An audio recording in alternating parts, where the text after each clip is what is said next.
The following program is a Perils for Pedestrians special presentation.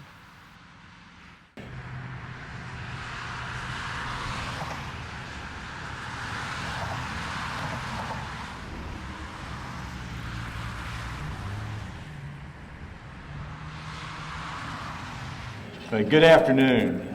I'm sure that you all heard the old saying, preaching to the choir, and that's clearly what I'm doing today.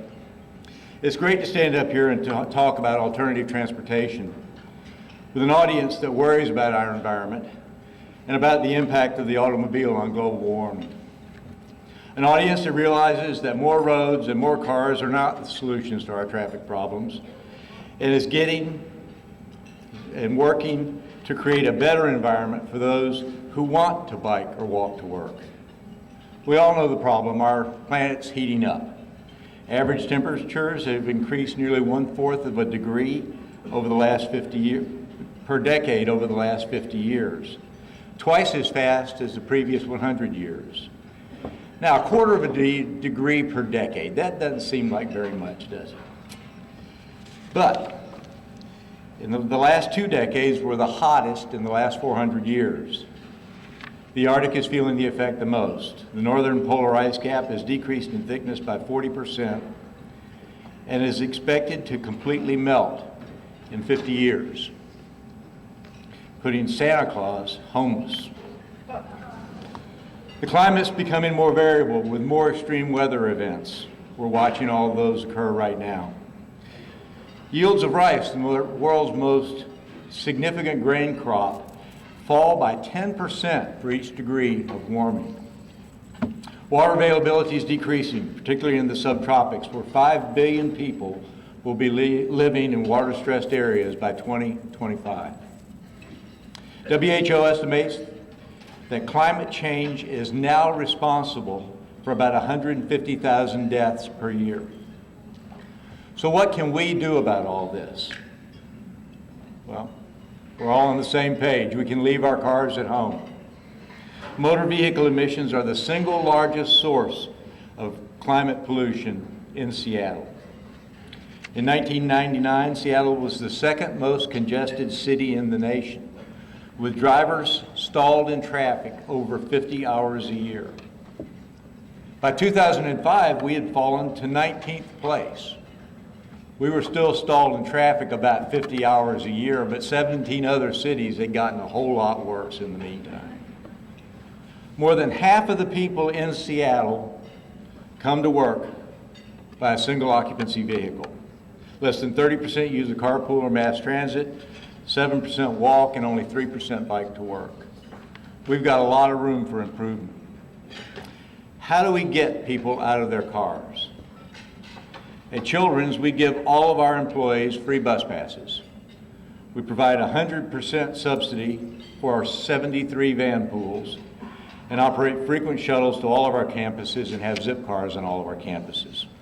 We provide bicycle storage and locker and shower facilities and pay our employees a bonus to not drive to work.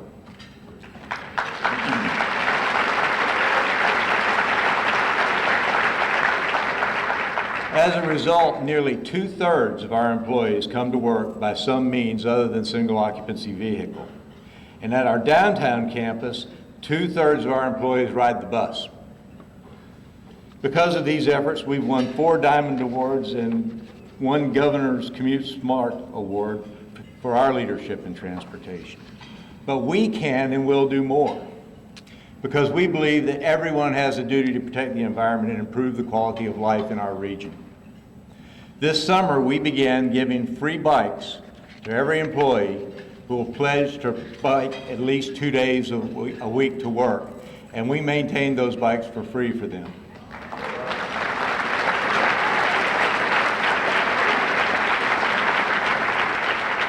We have a Paris-style Flex Bike program up and running on our downtown campus, and in partnership with the University of Washington, we'll extend this program to our Laurelhurst campus in 2009. We'll have a fleet of bicycles, including 20 electric assist bicycles that can be used for trips to the UW and to our other campuses. Our goal is 8% bike ridership in 2009 and 10% bike ridership in 2010. Our new hospital building will embrace cyclists with showers in the right location, racks that are easy to find, route guides, and a maintenance shop on campus. I promise that if you work at Children's in 2015, you'll feel that cycling and walking are the preferred ways to coming to work. We've also committed $2 million to improving the Burt-Gilman Trail and access to the Burt-Gilman Trail and the hospital to make a much safer route for our bicyclists and our walkers. However, bicycles and walking can't solve all of our transit problems. We must also increase the use of mass transit by our staff, and that's not easy. Our neighborhood does not have sufficient density or transit ridership to support the level of bus service that we need. While we have partnered with Metro to fund more bus service, it's simply not enough. Remember, at our downtown campus, where ridership is really easy, 2/3 of our employees ride the bus. So like Microsoft and others, we're going to set up our own bus line to supplement the excellent express bus in our region. The first of those lines, the Green Line, is up and running right now. It connects our hospital to the downtown bus tunnel, and it's a huge success. Ultimately, we're going to have 21 new buses to move our employees rapidly from bus hubs and park and rides throughout the region. And last but not least, we must provide affordable housing near the hospital for our employees so that they can bike and walk to work. We need to do this right and combine affordable housing with amenities such as shuttle services, daycare, and areas for socialization. This strategy would address part of our transportation issue while helping us attract and recruit the right type flight staff. So today I commit to you that Children's Hospital will be a leader in addressing the major transportation and housing issues in our community, and I challenge other business leaders in Seattle to do the same.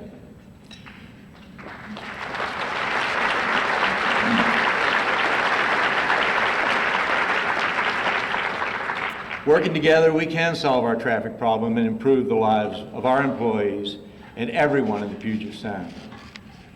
Now, I'm honored to have the opportunity to introduce someone who's just as passionate about biking and walking as I am. King County Executive Ron Sims has been a champion of improved transportation in our region and has taken a leadership role in championing this cause. Ron has established a strong track record of environmental protection. An ardent conservationist, he has protected more than 100,000 acres of green space in King County since 1997 and has increased the county's trails to 175 miles. His climate plan is lauded as one of the most comprehensive in the nation, and in May of 2007, he was given the Climate Protection Award from the EPA, along with Robert Redford, I might add. He's a respected advocate for new solutions to moving people in the 21st century.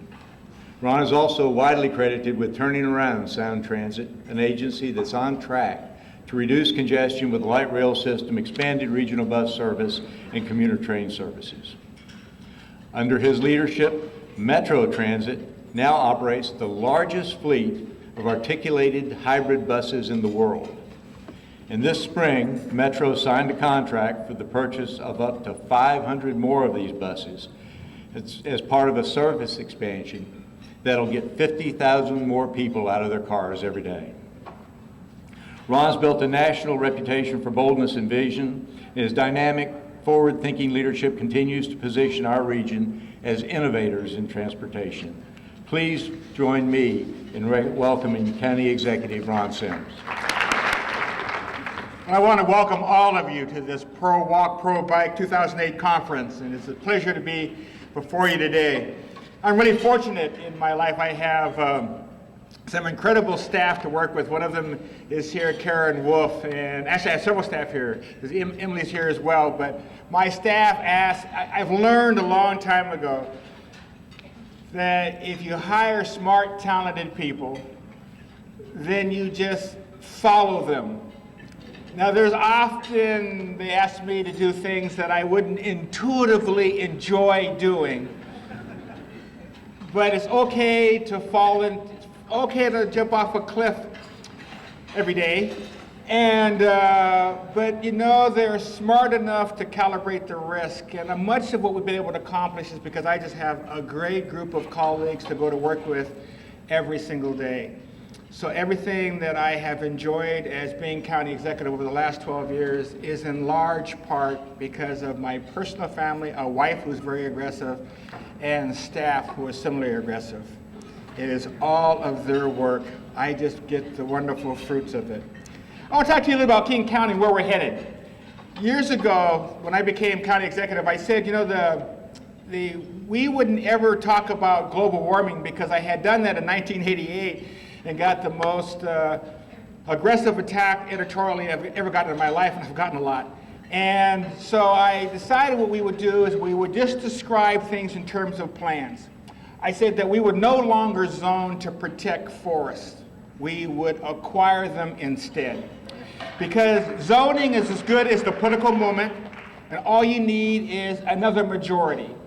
And so we have moved both in fee and in conservation easements and the transfer development rights to protect 135,000 acres of forest in perpetuity. We call it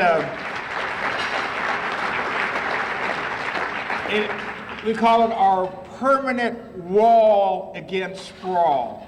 We have a very definitive green line here. If you are west of that line, you are urban. There's no such thing as urban suburban. You're either urban or you're rural. Suburban is a way that people describe themselves so they can accept responsibility and justify sprawl. So we've said, no, everybody will be urban, or you'll be rural, or you'll be resource lands. And that is the nomenclature we used, and it's accepted here. 96% of all of our growth is now occurring in our urban areas, only 4% in our rural areas. So why do I talk about that vision? Because it's very clear that by restricting growth and saying that our cities are going to grow, that our urban areas are going to grow, that in an age of global warming that makes sense. Simply, we realize here that 57% of all emissions that are occurring, that are harmful, and exacerbate our concerns regarding global warming are transportation related. Vehicle miles traveled have to be reduced, and the first thing we did is said we're going to attack it by a land use decision. We're simply not going to sprawl. Secondly, we also said that people look at land use as where I'm going to live. I hear that a lot. You know, I want to live in this neighborhood, that neighborhood. We define neighborhoods as also a health decision. Because we found that when you're in a dense neighborhood that is walkable, our data says you're far healthier than a person caught up in sprawl.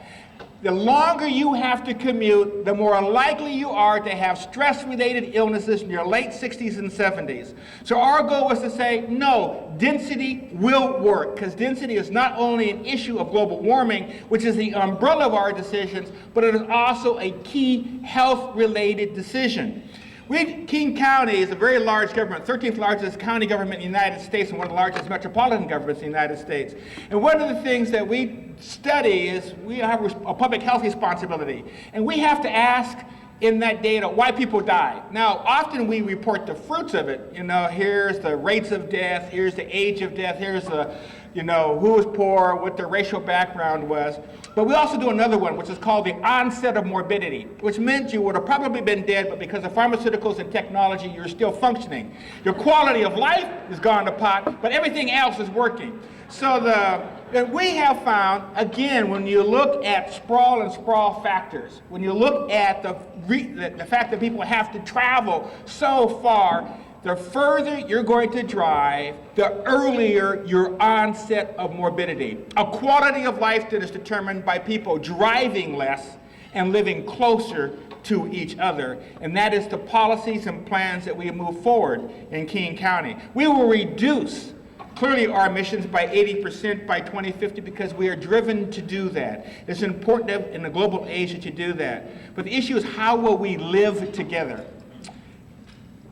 And I have give a part of my stories. I bike. I enjoy biking. We have a health initiative, and our health initiative, we pay people in King County government to be healthy by reducing their cost of health care, their insurance. We pay 100% of premium, but we have co-pays, and the least co-pay is if you manage your chronic illness or you have to get fit. So I remember taking this test 3 years ago at watching a Super Bowl game, and I remember saying that something has to be really wrong because I inputted my data as 6'6", and then the weight I actually had, and it said, you are fat. So I said, I couldn't be.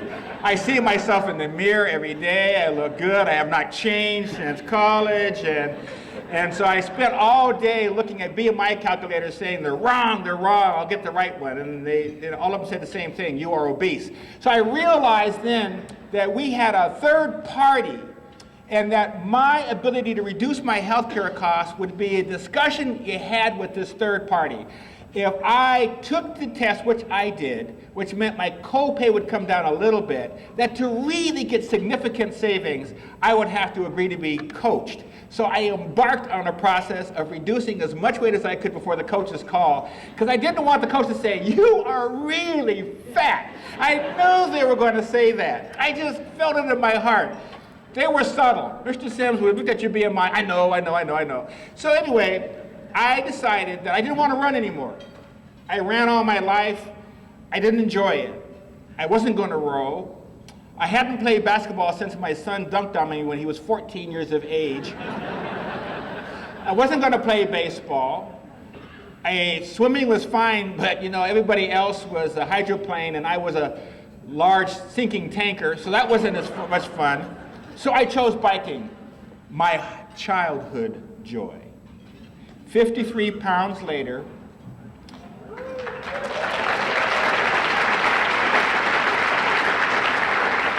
I have learned that there are incredible benefits to biking.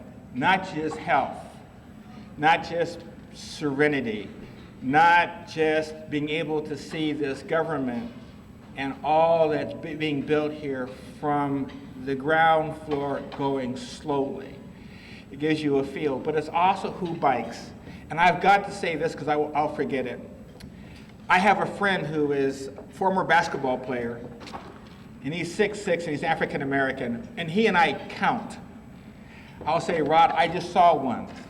Now you probably would say, what are we counting? Because I'll say, I just saw one, and Rod will say, where? Right there, say, Rod, one. And later on we'll say, we'll see another one. Bicycling will not fulfill its mission until bicycling looks like the rest of the country.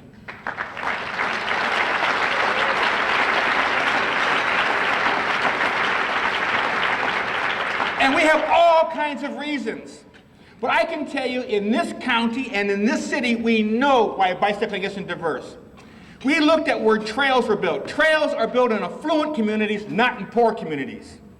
Where are walkable communities built? In affluent communities, not in poor communities. If you want disproportionality, we'll continue with this trend, and we want to change it and make sure that everyone benefits from walkable communities and bicycle trails and get on bikes. We got to build them in their neighborhood.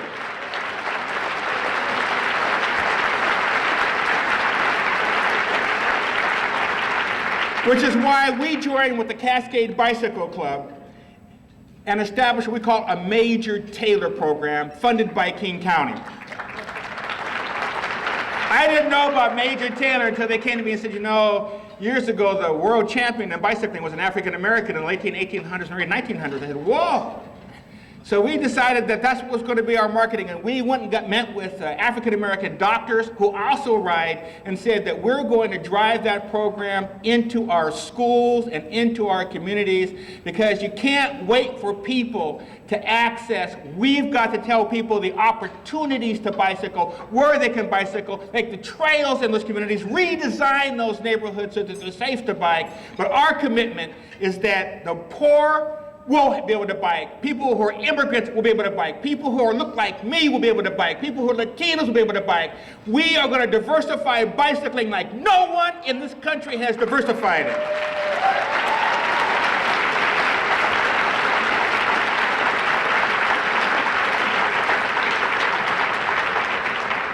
But other things that we're going to do as well. We are retrofitting all of our buses so that we can have 3-position bicycle racks on every one of our buses. We are doubling the number of bicycle lockers that we have, and we have a lot, but we're going to double them. We have a bike station that's open 24 hours a day. It has bicycle lockers and repair, and we enjoy that. And our issue is how long we want to maintain that and figure out a way to expand it as well. We work with Children's Hospital and University of Washington about discussions about how to do more bike sharing programs. And we have an RFQ on the street which is designed to say, how can we do what Paris did? And how can we do what Nice did, where we distribute bicycles so aggressively so that they interface with our transit system? Because we believe that transit, whether it's bus, whether it's van pool, whether it's carpool, whether it's bicycle, has to be the way we move around dense metropolitan communities like this particular area. Our goal, again, I'd love to be sitting in Paris where they have 40,000 bicycles. I don't know whether we're going to get 40,000 bicycles, but we're going to give them a run. 2 weeks ago, we announced a Green Bikes program, and it's a partnership again with the Cascade Bicycle Club and REI, who actually built the bikes for us. They're Navarra bikes. And what we said is if we would distribute those bikes through our commuter trip reduction program, and if you agreed to bicycle 60% of your commute time, the bicycle was yours, and we would maintain it.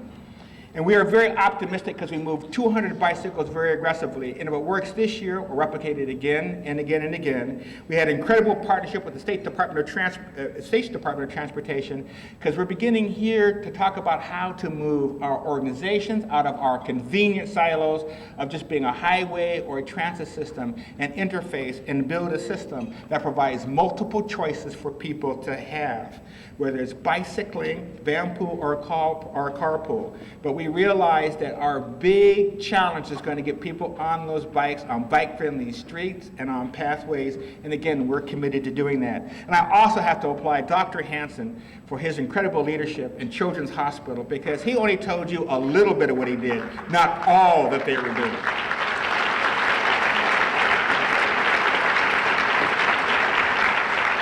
I want to thank Chuck Ayers as well, who has been a fabulous organized talent. I'm a politician, and we listen to people who are organized politically. And I can tell you, Cascade Bicycle Club and the Bicycle Alliance, they get it done. They're focused. They are kind most of the time. They're organized. People think building a trail is easy. Not. Not at all. You know, everybody likes a trail as long as it's not next to their home or their neighborhood.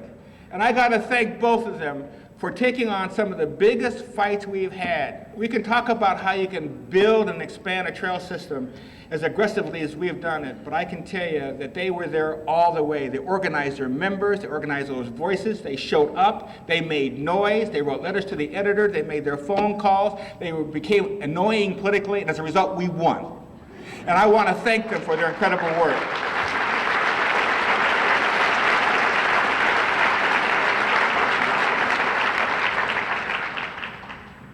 King County just came out with a report, and I'll tell you how we got it started. I had to go back to Washington, D.C., and my family was with me, and there was a press conference put out by the Joint Center, which is an African-American think tank, and I remember telling my kids, go to the press conference. And they came back and they said, Dad, there was this really discouraging report that pointed out that 35% of all African-American males above the age of 25 will have no discernible difference in their income from 25 until they die. They will be without a house, they will have no regular job, they will not have health care. So I said, my son said, that's not happening in King County. So I said, well, I don't know. So I said, you went to a press conference, give me all the paper and data they gave you. So we did. And we took that data and we applied it to King County. We're the 8th wealthiest county in the United States.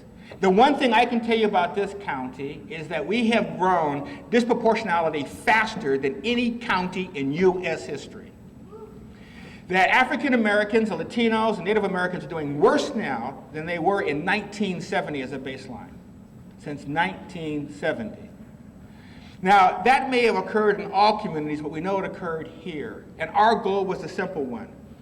that every risk factor we saw, we could change. It was within our grasp. We could look and see the fact that if you want, well, we can complain about obesity all you want, diabetes, but we zone fast food far more aggressively in poorer neighborhoods than we do in affluent neighborhoods who do not want neon and do not want fast food. So we made a decision that we're no longer going to do that. What is good for rich neighborhoods is going to be good for poor neighborhoods. We're going to treat them all the same way.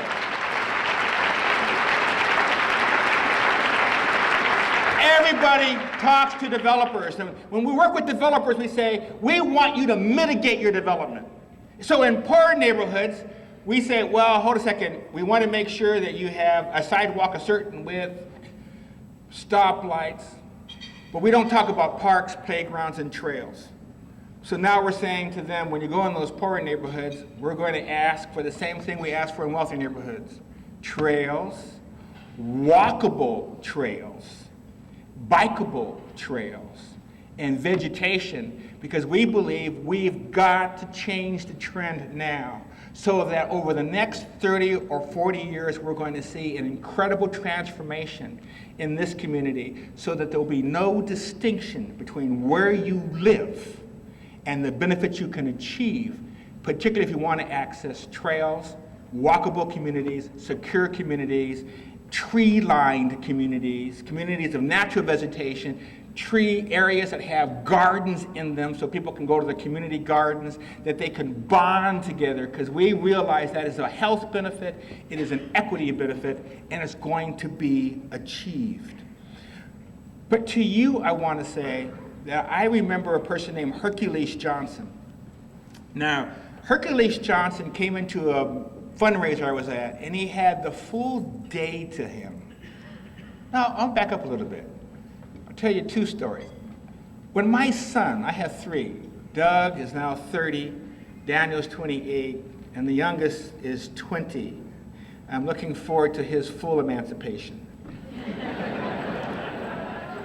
When Doug was 14, we always got letters from his school. Always. It was a letter a week. So I got a letter from his school and it said, "Dear Mr. Sims, thank you for volunteering to be the parent chaperone on the Mount Rainier climb." I said to my wife, "Look what the sadist did to me this time." But I managed through a whole series of psychological processes to convince myself I was going to be the base camp cook. They were going to haul it in. I was going to cook it. I was going to have a telescope or binoculars. I had a radio I wanted to bring in, was thinking about bringing a small portable TV. I mean, I was just going to be well situated. I remember the first meeting. Said, "Mr. Sims, you're going to be on rope team number 4. I went the very next day, saw my doctor, unscheduled, sat there. And I walked in, he said, "What brings you here?" I said, "Doc, this is going to be the most important medical decision you've ever made. I want to know, are we Mike and Ron, or are we doctor and patient?" He said, "Well, I hope that we're Mike and Ron." I said, "Mike, I need a medical reason not to climb Mount Rainier." He said, "Friends don't tell friends to lie." So I remember the first series of workouts. Young women did not want to climb the mountain with young men. Young women said young men were obnoxious, careless, full of themselves, and therefore would lead us into every crevasse on the side of the mountain. Young men said young women were too weak, and where would they go to the bathroom? And young people, universities looked at people and said, my age, and said, too old. Mount Rainier is never meant to be captured. There are things presented to us that overwhelm every sense and show us our unique place in the universe of things. Mount Rainier is one of them. You can't describe it. You can't photograph it. You can't be poetic about it. You can't paint it. It reaches so deep down into one's soul. so deep.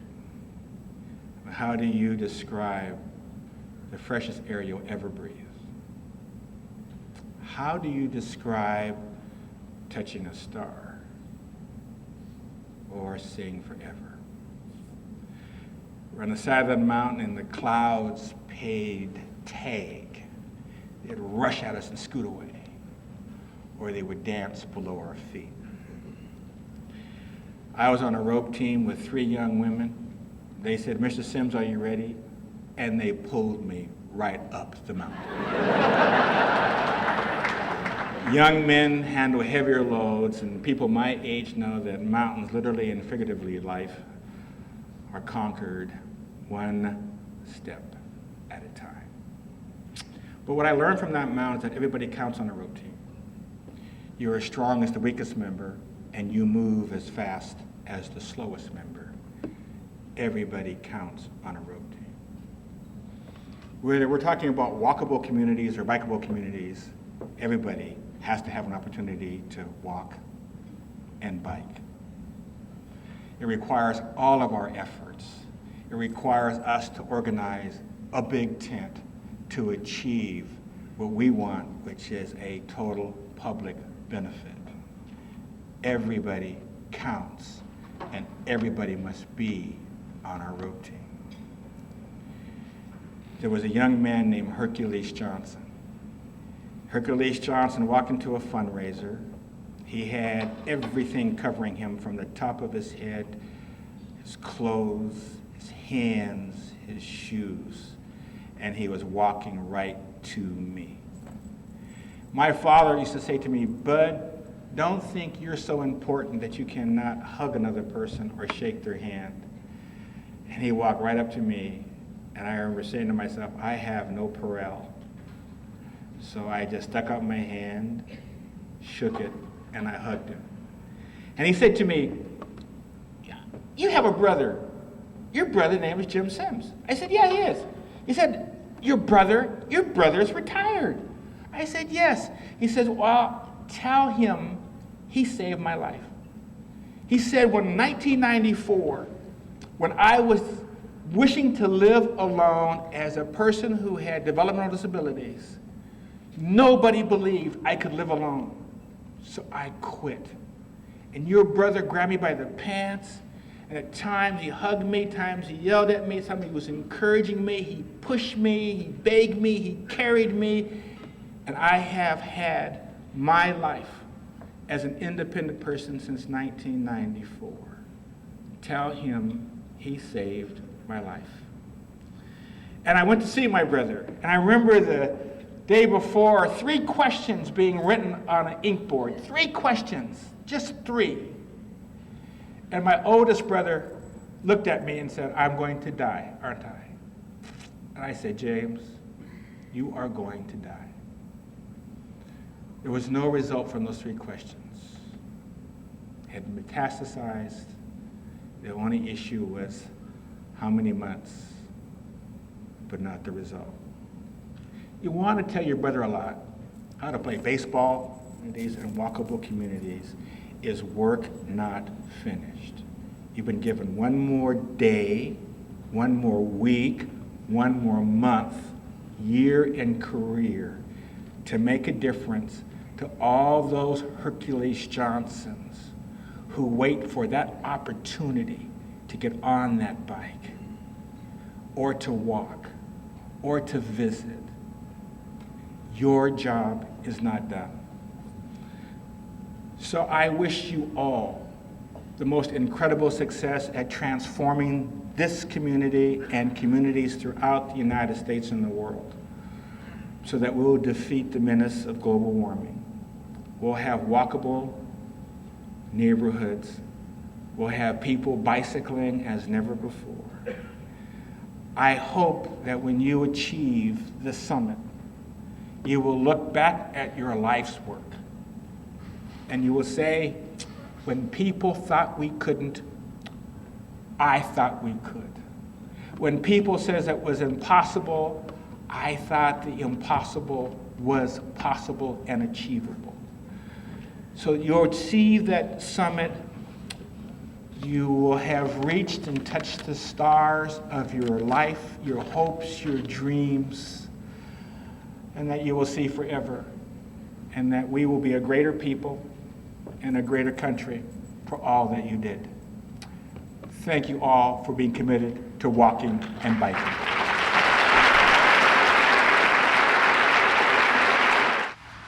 Visit us on the internet at www.pedestrians.org.